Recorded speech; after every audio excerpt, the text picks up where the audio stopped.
En esta clase lo que quiero que hagamos es hacer persistente de forma local, es decir, en este navegador web que estoy ejecutándolo, la información de los personajes. De nuevo, porque agrego aquí a Gohan y el poder de unos 4000, lo que sea, toco agregar, salgo de pantalla y regreso y van a ver que aquí se mantiene porque estamos en el mismo servicio, pero si yo recargo, perdimos la información. Ok, ese es el comportamiento que deberíamos de tener en este momento. Para lograrlo, no sé si ustedes habrán hecho esto en otros frameworks o librerías y yo lo han utilizado, pero en los navegadores web modernos tienen un apartado llamado el Local Storage. El Local Storage es un espacio en este navegador web. Por ejemplo, si ustedes tienen Firefox, tienen su espacio para Firefox. Si ustedes están usando Safari, tienen su espacio por Safari.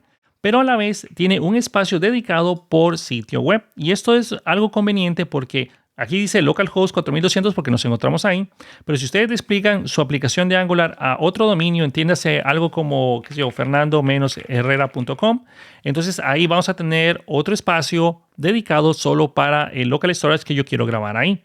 Lo mismo sucede en las cookies o para las cookies, que serían las cookies de nuestro navegador web, y también tenemos otro espacio llamado el Session Storage y tenemos el Local Storage. La diferencia, o mejor dicho, el Local Storage y el Session Storage funcionan exactamente igual. Ustedes pueden grabar aquí Key Value Pairs o pares de valores, donde tienen una llave que va a ser, qué sé yo, mi llave, y el valor que tiene que ser un string. Tiene que ser un string. Ustedes no pueden grabar cualquier cosa dentro del Local Storage.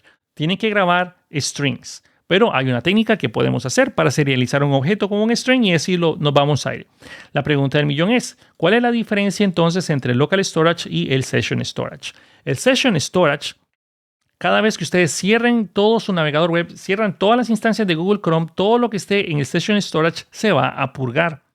Y a diferencia, el Local Storage, todo lo que ustedes graben ahí se va a preservar aunque la persona reinicie la computadora. Entonces, eso lo preserva. No es que tienen espacio infinito, todo eso está dado por el navegador web, pero pueden grabar bastante información ahí porque son solo strings. Y es algo similar a las cookies porque ustedes también pueden grabar información en las cookies, solo que las cookies tienen menos espacio. Pero bueno, no estamos hablando ahorita mucho de cookies. Porque las cookies, a diferencia de las cookies siempre viajan por cualquier petición HTTP que ustedes hagan. Y bueno, ese es otro tema que no quiero entrar todavía al respecto. Entonces, yo lo que quiero hacer ahí es grabar en el Local Storage. Para grabar en el Local Storage, vamos a irnos a nuestro servicio y vamos a utilizar una nueva función de Angular. Voy a crearlo justo abajo de nuestra señal de personajes. Los efectos, eso es lo que vamos a hacer ahora, nos van a servir a nosotros para poder ejecutar o disparar un efecto secundario o una acción secundaria, digámosle, para no usar la misma palabra.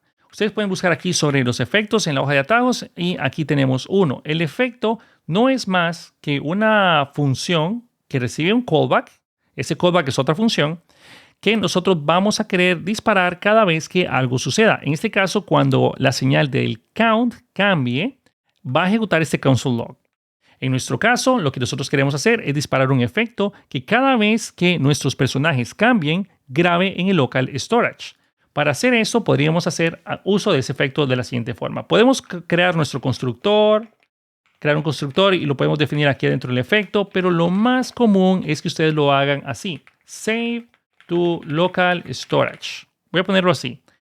Esto me conviene más porque crea un nombre descriptivo de lo que hace el efecto. Y aquí ustedes van a colocar efecto, tab, paréntesis, y esta es la sintaxis. El efecto lo toman de Angular Core. Si se lo preguntan, en el momento de la versión Angular 19 todavía está en fase experimental, pero lo más probable es que quede de esta manera. Los efectos tienen usos específicos de Angular. Ustedes si quieren saber más sobre los efectos, pueden ir a la documentación de Angular. Por aquí tenemos los use cases de los efectos o los casos de uso de los efectos. Y por aquí está lo siguiente, hacer logueos de información, mantener la data sincronizada con el local storage, que eso es lo que quiero hacer, añadir algunos elementos o comportamiento específico en el DOM y algún tipo de performance cuando estamos renderizando algún canvas. Pero si ustedes se fijan acá, los efectos no los van a utilizar para hacer peticiones HTTP. ¿Ok? No es para eso que funcionan los efectos. Se puede, sí, pero no se recomienda. Vamos a usar un efecto que va a tener el siguiente callback. Van a poner paréntesis, función de flecha, abren y cierran llaves. Y aquí adentro vamos a poner el console log y digamos cuál es la cantidad de personajes que tenemos. Voy a ponerle character count. Voy a poner el símbolo de dólar, abrir y cerrar llaves y asegúrense de colocar aquí backticks. y coloquemos el this.characters como paréntesis, con paréntesis .length para saber cuál es el largo que tiene ese arreglo. Voy a quedarme aquí en la consola y me dice que tengo 2. Y si yo recargo el navegador web, van a ver que tan pronto se crea la instancia de mi clase, se ejecuta el efecto y ahí tenemos 2. Si yo agrego aquí a Gohan y pongo cualquier valor y ahora toco agregar, van a ver que aquí ahora tenemos 3. ¿Ok? Si yo recargo, tenemos 2, pero cada vez que ese arreglo, o mejor dicho, cuando nuestra señal cambia, entonces el efecto se vuelve a disparar. Esto es lo genial que tienen los efectos. Saben las señales que están internas y saben cuáles son sus dependencias gracias a que son señales, ¿no? Y eso es también parte de lo que Angular está buscando para evitar reducir dependencias con Sun.js. Pero bueno, entonces lo que queremos hacer acá es grabar en el local storage. Para grabar en el local storage es bien sencillo, simplemente hacemos uso de lo siguiente. Local storage, no hay que importar nada de local storage, esto es parte del API nativo de los navegadores web. Local storage.setItem, paréntesis, y quiero que ustedes presten atención también que tenemos una serie de otros métodos que son bien comunes. Clear, limpia el local storage.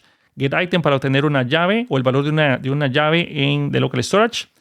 Para la key, para saber si existe. Cuál es el largo de lo que nosotros tenemos por ahí en nuestro local storage. Remover un ítem y establecer un ítem en el local storage. En este caso, setItem. Voy a ponerle de llave characters, es decir, ahí van a estar nuestros personajes y el valor sería igual a this.characters, paréntesis, y sé que eso es un arreglo. Pero si ustedes se fijan en la firma, me dice que la llave tiene que ser de tipo string, eso está bien, y el value tiene que ser de tipo string. Y this characters es un writable signo y al mandarlo a llamar tengo el valor, pero esto es un arreglo. Es un arreglo de personajes. ¿Cómo hago yo para serializarlo como un string? Usamos lo siguiente. JSON.stringify, paréntesis, y serializamos como un string el valor de esa señal. JSON.stringify no lo tienen que importar nada. Eso es también parte del API propio de los navegadores web. Ahora, si ustedes se fijan y se van a su apartado de Application, luego seleccionen Local Storage, van a notar que aquí ya apareció nuestro valor de los dos elementos que teníamos originalmente. ¿Ven? Ahí tenemos a Goku y a Vegeta. Si yo ahora escribo a Gohan y le pongo el valor de unos 4000 o lo que sea, agrego, van a ver que aquí ya me apareció Gohan. Me puso mi ID random, que en este caso fue 350, y ahí está, ya tengo a Gohan. Pero si yo recargo el navegador web, se pierde. ¿Por qué se pierde? Porque en ningún lado de mi código yo le estoy diciendo a mi servicio cómo leer del local storage. Todo lo que he hecho es grabar en el local storage con esta sintaxis. Y este efecto está destinado solamente para grabar en el local storage. Tratemos también, son buenas prácticas, de que nuestros efectos solo tengan una tarea, que no hagan muchas cosas, es decir, que no leamos de local storage, grabemos local storage, que borremos de local storage, no, que solo hagamos una tarea y procuren que los efectos solo hagan lo que se supone que deben de hacer. ¿Okay? Por ahora lo dejamos hasta ese punto y en la siguiente clase les voy a enseñar cómo leer de local storage e inicializar su señal de personajes. Lo veo en el siguiente video.